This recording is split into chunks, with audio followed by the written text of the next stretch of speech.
आदि शंकराचार्य जी ने कहा कि जटिलो मुंडी लुंचित केश काशायंबर बहुकुत वेश पश्यन्नपि न च पश्यति मूढ़े उदर निमित्तम बहुत द्वेष।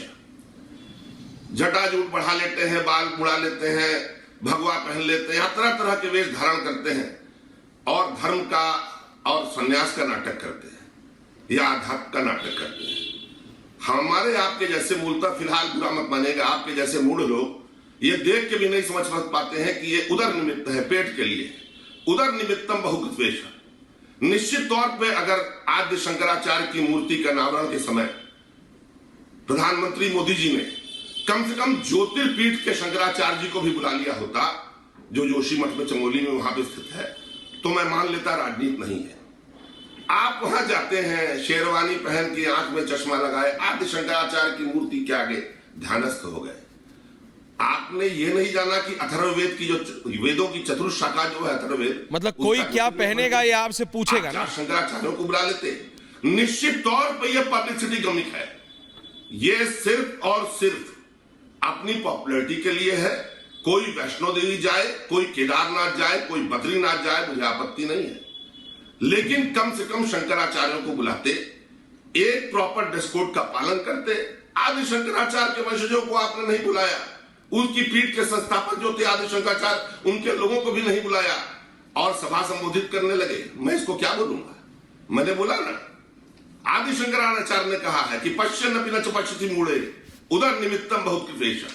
तो पेट के लिए मोदी जी कर रहे हैं भाई, उनका पेट राष्ट्र से चलता है, जिससे वो प्रधानमंत्री बने रहते हैं, उस वोट से चलता है। प्रेम शुक्ला जी ऑब्जेक्ट करेंगे, सत्य यही है। अगर मन में बैल न होता, अगर सब कुछ सही होता, तो आदि शंकराचार्य जैसे महापुरुष की मूर्ति के अनावरण के समय शंकराचार्यों को बुलाया जाता। ये मेरा मानना है, आप इसे जैसा समझना हो समझे, मुझे इस बात पर यही करना है। प्रेम शुक्ला जी, और फिर मैं जा रहा हूं बाकियों के पास।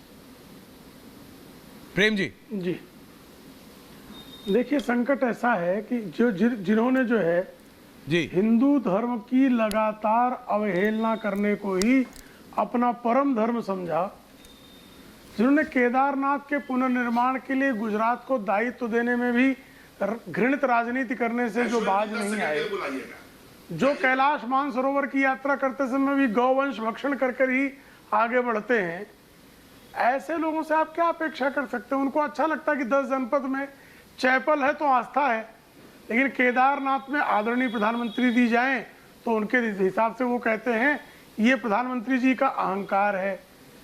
पशुपतिनाथ प्रधानमंत्री जी जाएं तो कहें सेकुलर देश के प्रधानमंत्री को पशुपतिनाथ जाने की आवश्यकता क्या है। प्रधानमंत्री जी काशी विश्वेश्वर का दर्शन करें, उसका विरोध है। प्रधानमंत्री जी काशी विश्वेश्वर कॉरिडोर बनाए, उसका विरोध है।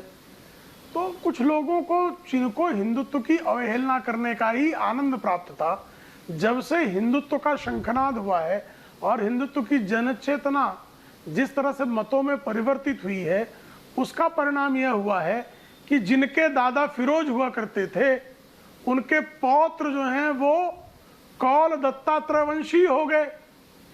जिनके नाना कहते थे कि मैं एक्सीडेंटल हिंदू हूं, उनका प्रपौत्र कहता है कोट पर मैं जनेऊ पहनूंगा। तो इनकी अपनी समस्याएं हैं, ये इसी तरह से हरकतें करेंगे, पीड़ा होगी। और अभी थोड़ी नहीं, इसी तरह से लगातार आपको जो है काशी विश्वेश्वर की ध्वजा फहराती दिखेगी पताका, तो औरंगजेबी सोच वालों के दिल दहलाएंगे। प्रभु रामचंद्र जी की गगनचुंबी पताका फहराएगी तो बाबर के वंश वालों की दाढ़ी में मक्खन लगाने के लिए सारे राष्ट्र धर्म की तिलांजलि देने वालों को पीड़ा पहुंचेगी। श्री सोमनाथ के भव्य दिव्य मंदिर को जिस तरह से वो उसका परचम लहरा रहा है, तो गजनी की औलादों के चरण पखारने वालों को अत्यंत पीड़ा होगी। हम इस पीड़ा को जानते हैं, आपकी सारी पीड़ा इसी तरह। अच्छा ये बताइए